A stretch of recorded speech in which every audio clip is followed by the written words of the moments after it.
is April 27th, 2020. Still in the coronavirus situation. One of these days, hopefully, it'll be over. But another small update. I want to give you a little bit of effort, or shot of my effort, on the brake lines. I got the proportioning valve from Summit Racing there, and it was for a disc brake in the front and drum in the rear. The only problem is that all my fittings are on this side of the master cylinder, and the proportioning valve that I got with the bracket was set up for on the other side. So I had to take this bracket, cut it off, and reverse it, that bracket, so it mounts on the opposite side. And there's always repercussions for everything that you do. So this line would have worked on the other side, but now I'm going to have to take one of these small lines that I got right here,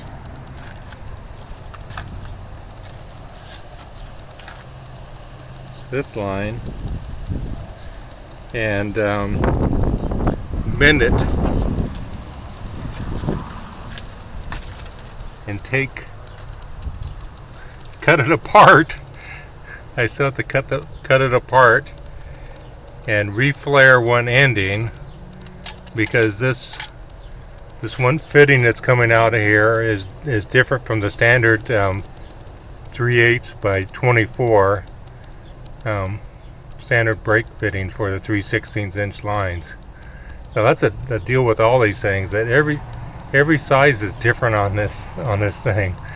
On the master cylinder, I don't even know what vehicle this thing came from, if anybody has any idea. I ordered this part like a GM setup, but everything I've seen on the internet has these fittings on the other side. This is very unusual for what I've researched and tried to find anyway. So I have no idea where this setup came from. I know it's new because it still had the plastic fittings in here. But I found all these fittings for it. This is like a 7/16 fitting, and this was I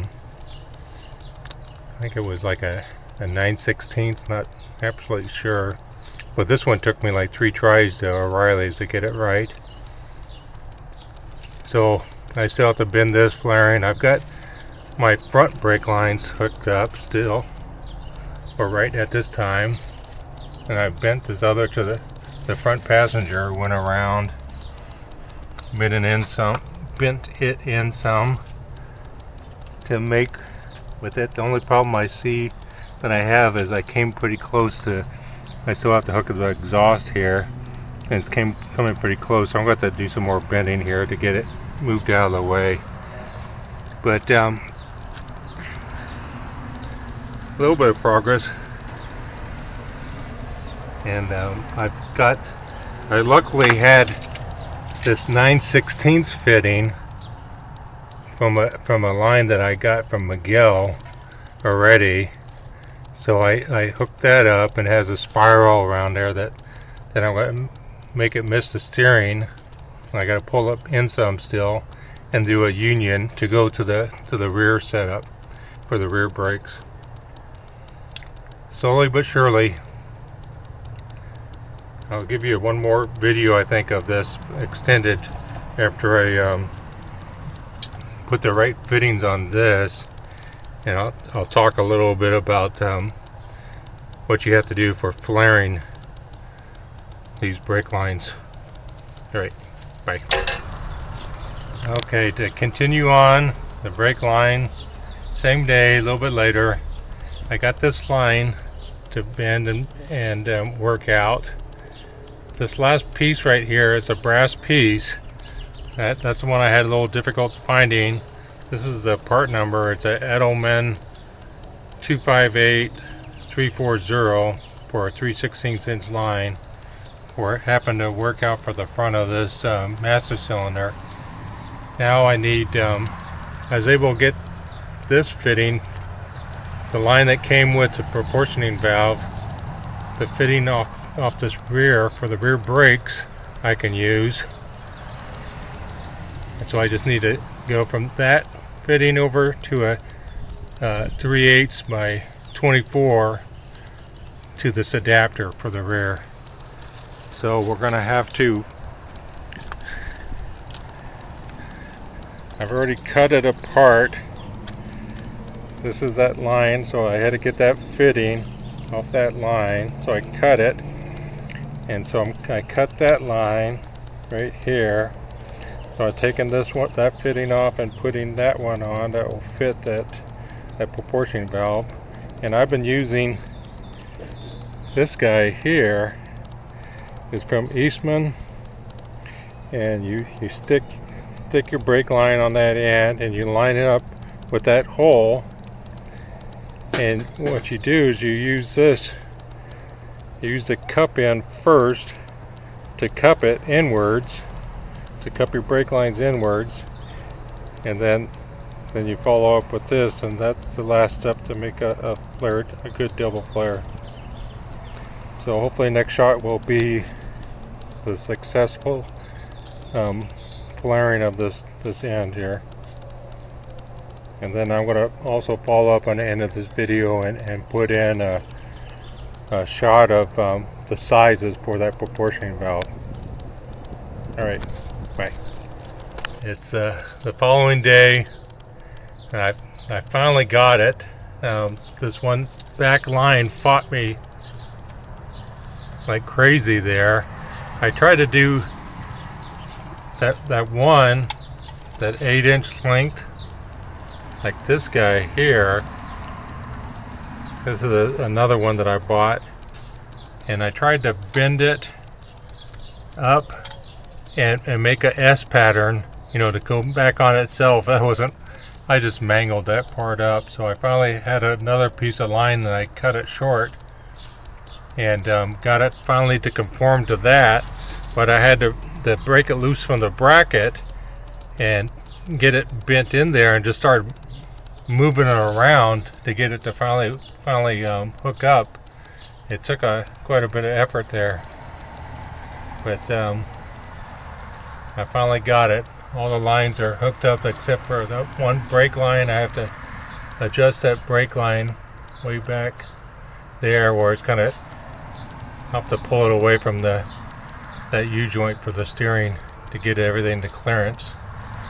And this guy's coming out pretty soon. I'm going to take it over, someone that takes motors apart. We're going to tear it apart and see if there's anything I need to worry about. So hopefully that thing is back on the way. And I wanted to talk a little bit, I might have misspoke about this flaring tool that I have that was from Eastwood. I don't know if I said that name properly, but it's a good little tool for 3/16 inch brake lines. The only thing I found was that if you obviously you have to have enough, that distance right there from there to that center line plus the fitting, you know, before any curves, to be able to flare it. And you have to really crank down on these two bolts. And what I found was I kept on messing.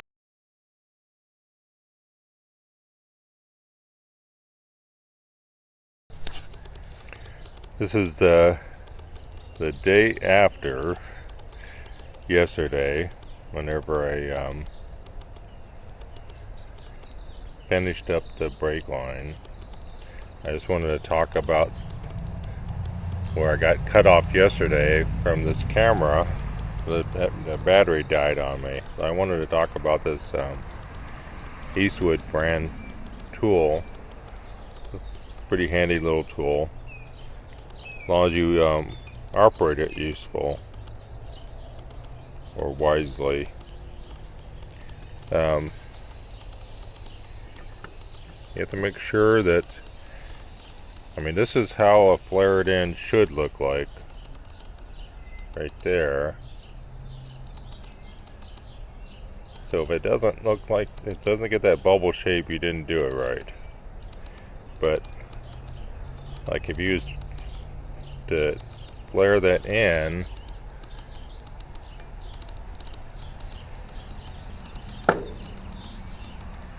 you to insert it, obviously, from that end until you can see through there, until it lines up with that line right there. But the problem I had with this thing was you have to really clamp down on these two bolts, and the trick I use, because whenever it doesn't get that correct bubble flare, it starts, whenever you're applying pressure, when you're threading this in from the cup side right there, if it's not clamped in good enough, it'll just start slipping out, and it won't make a proper bubble flare, or not a bubble flare, a double flare. And so what I found to be helpful is to sand the tubing at the end, where in that little section right there that you're clamping down, use some sandpaper and sand it a little bit. Make sure you use a file on all the outside edges and clean up the burrs from cutting on the inside of the tubing, and really clamp down on it. But the sanding helps grip it a little bit, and you apply that, that cup first, and then the other end second, and you'll know, because it'll come out looking like that, like this end piece here. It'll come out looking like that. Alright, I just want to give you a little tip on this little tool here. Thanks. Bye.